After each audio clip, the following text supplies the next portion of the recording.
নমস্কার বন্ধুরা, শ্যামলী রান্নাঘরে আপনাদের সবাইকে স্বাগত। প্রতিদিনের মতন আমি আবারও আজকের আপনাদের সঙ্গে শেয়ার করব এক হালকা পাতলা মাছের ঝোল। তো প্রথমে আমি এখানে আলুগুলো লম্বা পিস করে কেটে নিয়ে নুন আর হলুদ দিয়ে তেলের ওপরে ভেজে নিচ্ছি। তো ভাজা হয়ে গেছে, এবার আমি আলুগুলো তুলে নেব। এখানে আমি রুই মাছ নিয়েছি। রুই মাছগুলো খুব ভালো করে নুন আর হলুদ আমি 30 মিনিট আগে মেখে রেখেছিলাম। খুব ভালো করে নুন আর হলুদ মাছগুলোর মধ্যে ঢুকেছে। তো এখানে নিয়েছি কাঁচা লঙ্কা, টমেটো, পেঁয়াজ আর আছে নুন। এবার আমার তেলটা গরম হয়ে গিয়েছে, এবার মাছগুলো তেলের ওপর দিয়ে ভেজে নেব।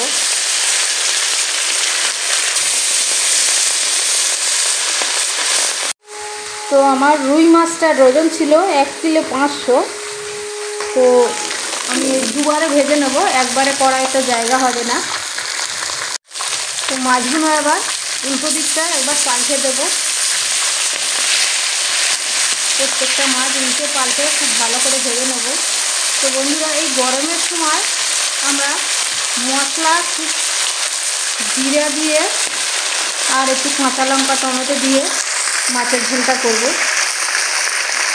এইবারে মাছ ভাজা তুলে নিয়েছি, ওই তেলের মধ্যে দিয়ে দেবো কেটে রাখা পেঁয়াজগুলো।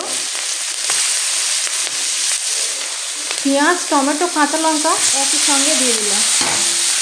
হাতে খুব কম সময় আছে, তো পেঁয়াজ, টমেটো আর কাঁচা লঙ্কা একই সঙ্গে কষিয়ে নেব তেলের মধ্যে। তো মাছগুলো আমি খুব সুন্দর কড়া করে ভেজে নিয়েছি বন্ধুরা, দেখুন। তো আলুগুলো ভেজে নিয়েছি বেশ লাল লাল করে কড়া করে। একটা বড় ওভেন নিয়ে এসেছি, এই বড় ওভেনটায় রান্না করতে হচ্ছে বন্ধুরা। আমার এখানে 15 জন লোকের তরকারিটা হবে। তো সবগুলো একটুখানি আমি 3 থেকে 4 মিনিটের মতো কষিয়ে নিলাম। এবার আমি এর উপরে ভেজে রাখা আলুগুলো দিয়ে দিলাম। দিয়ে একটু কষিয়ে নেব, নিয়ে এবারে আমি কিছু গুঁড়ো মশলা দেবো। তো বন্ধুরা, আমি ক্যামেরাটা হাতে ধরে ভিডিওটা করছি। তো এবারে নুন দিয়ে দেবো।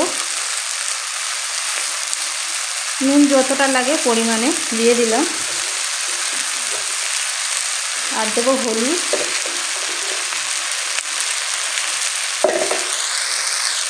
দিয়ে একই সঙ্গে কষিয়ে নেব।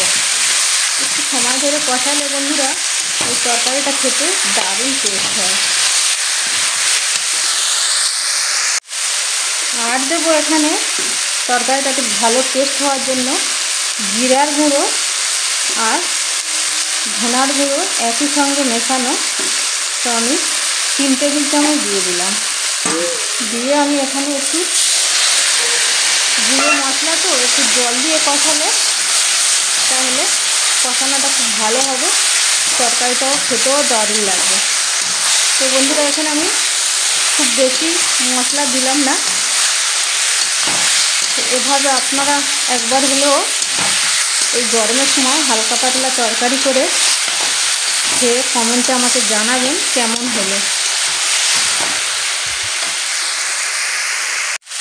তো বন্ধুরা, আমি 5 থেকে 6 মিনিট কষিয়ে নিলাম খুব ভালো করে। দেখুন বন্ধুরা, দেখে বুঝতে পারছেন কষানোটা কত সুন্দর হয়েছে।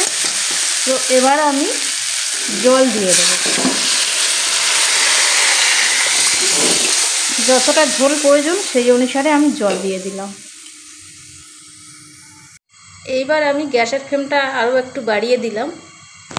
তো এটা তো আমার রান্নাঘরের গ্যাস না, বুঝতে পারছেন, ওভেনটা আমার রান্নাঘরের না। একটু লোক বেশি হলে আমি এখানেই রান্নাটা করি।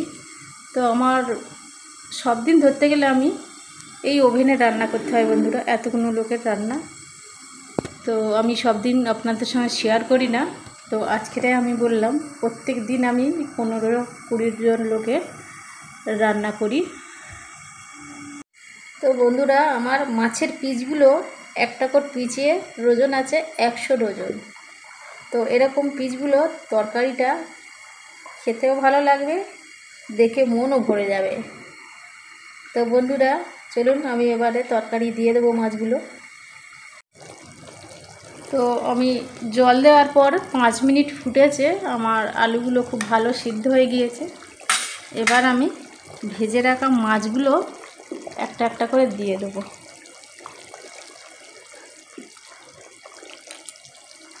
তো বন্ধুরা হয়ে গেছে আমার তরকারি। তো আমি এখানে গুঁড়ো লঙ্কা দিইনি, কাঁচা লঙ্কা দিয়ে হালকা পাতলা তরকারি করে নিলাম।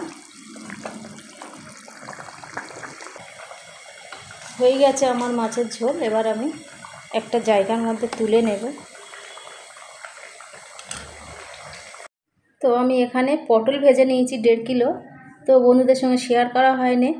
তো পটলগুলো দানা পটল, এই দানা পটল খেতে কার কার ভালো লাগে বন্ধুরা কমেন্টে জানাবেন। তো এই মটমটে দানা ভাজা খেতে আমার খুব খুব ভালো লাগে, পটল ভাজা।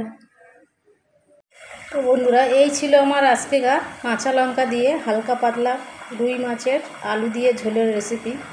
কেমন হলো, কোনো অংশে আপনাদের একটু হলেও যদি ভালো লেগে থাকে একটা লাইক কমেন্ট শেয়ার করবেন, সাবস্ক্রাইব করে আমার এই ছোট্ট চ্যানেলের পাশে থেকে যাবেন, বেল বাটনটি প্রেস করবেন, তাহলে যখনই আমি এরকম নিত্য নতুন রেসিপি দেবো সবার আগে আপনাদের কাছে পৌঁছে যাবে।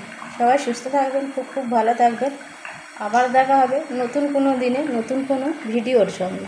নমস্কার, টাটা, বাই।